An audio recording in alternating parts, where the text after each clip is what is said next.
അമ്മയുടെ പ്രത്യക്ഷീകരണത്തിന്റെ ഈ അനുഗ്രഹവേളയിൽ ഞങ്ങൾക്ക് സാധിച്ചു തരുവാൻ കനിയണമേ. ആമേൻ. വിശ്വാസ പ്രമാണം. സർവശക്തനായ പിതാവും ആകാശത്തിന്റെയും ഭൂമിയുടെയും സൃഷ്ടാവുമായ ദൈവത്തിൽ ഞാൻ വിശ്വസിക്കുന്നു. അവിടുത്തെ ഏകപുത്രനും ഞങ്ങളുടെ കർത്താവുമായ ഈശോമിശിഹായിലും ഞാൻ വിശ്വസിക്കുന്നു. ഈ പുത്രൻ പരിശുദ്ധാത്മാവിനാൽ ഗർഭസ്ഥനായി കന്യകാമറിയത്തിൽ നിന്ന് പിറന്ന് പൊന്തിയോസ് പീലാത്തോസിന്റെ കാലത്ത് പീഡകൾ സഹിച്ച് കുരിശിൽ തറയ്ക്കപ്പെട്ട് മരിച്ച് അടക്കപ്പെട്ട് പാതാളങ്ങളിൽ ഇറങ്ങി മരിച്ചവരുടെ ഇടയിൽ നിന്ന് മൂന്നാം നാൾ ഉയർത്ത് സ്വർഗത്തിലേക്ക് എഴുന്നള്ളി സർവശക്തിയുള്ള പിതാവായ ദൈവത്തിന്റെ വലതുഭാഗത്തിരിക്കുന്നു. അവിടെ നിന്ന് ജീവിക്കുന്നവരെയും മരിച്ചവരെയും വിധിക്കുവാൻ വരുമെന്നും ഞാൻ വിശ്വസിക്കുന്നു. പരിശുദ്ധാത്മാവിലും ഞാൻ വിശ്വസിക്കുന്നു. വിശുദ്ധ കത്തോലിക്കാ സഭയിലും പുണ്യവാന്മാരുടെ ഐക്യത്തിലും പാപങ്ങളുടെ മോചനത്തിലും ശരീരത്തിന്റെ ഉയർപ്പിലും നിത്യമായ ജീവിതത്തിലും ഞാൻ വിശ്വസിക്കുന്നു. ആമേൻ. സുഖസ്ഥനായ ഞങ്ങളുടെ പിതാവേ, അങ്ങയുടെ നാമം പൂജിതമാകണമേ.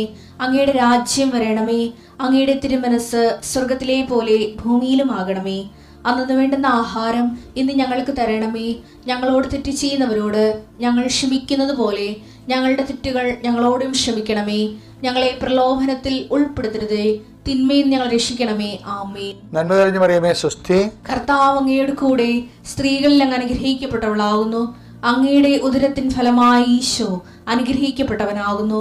പരിശുദ്ധ മറിയമേ, തമ്പുരാന്റെ അമ്മേ, പാപികളായ ഞങ്ങൾക്ക് വേണ്ടി ഇപ്പോഴും ഞങ്ങളുടെ മരണസമയത്തും തമ്പുരാനോട് അപേക്ഷിക്കണമേ. ആമേൻ. കർത്താവേ, നിന്റെ ഉന്നതമായ നാമത്തിന് സ്തോത്രം ചെയ്യാം. കർത്താവേ, നിന്റെ വിശുദ്ധ പൗരോഹിത്യത്തെ മഹത്വപ്പെടുത്തണം. കർത്താവെ, സഭയിലുള്ള സാന്നിധ്യം പ്രകടമാക്കണം. 40 വർഷം അടിയനർപ്പിച്ച കൃപാന്റെ ബലത്തിൽ ഇന്ന് അങ്ങയുടെ മക്കളെ പ്രാർത്ഥന കൂടുന്ന എല്ലാ മക്കൾക്ക് വേണ്ടി പ്രാർത്ഥിക്കുകയാണ്. കർത്താവെ, മനസ്സ് വേദനിക്കുന്ന എല്ലാ വിഷയങ്ങളും, അവരുടെ മനസ്സ് വേദനിപ്പിക്കുന്ന എല്ലാ വ്യക്തികളും ഇപ്പോഴും ഈശോയുടെ നാമം നിർവീര്യമാകട്ടെ. കർത്താവെ, മനസ്സ് വിഷമിപ്പിക്കുന്ന സാഹചര്യങ്ങൾ, ചെയ്തെടുക്കേണ്ട ഉത്തരവാദിത്തങ്ങൾ, മറ്റുള്ളവർ നമ്മളെ പഴി പറയാൻ സാധ്യതയുള്ള എല്ലാ വിഷയത്തിൻ്റെ മേലും കർത്താവിൻ്റെ കരുണ ചൊരിയുകയും നിങ്ങളെ കർത്താവ് ഇന്ന് നിലനിർത്തി തരികയും ചെയ്യട്ടെ.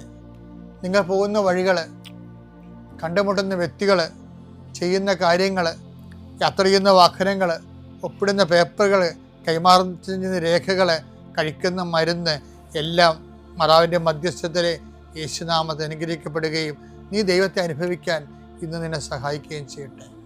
നിത്യം പിതാവും പുത്രനും പരിശുദ്ധാത്മാവും നീക്കുവാണ്.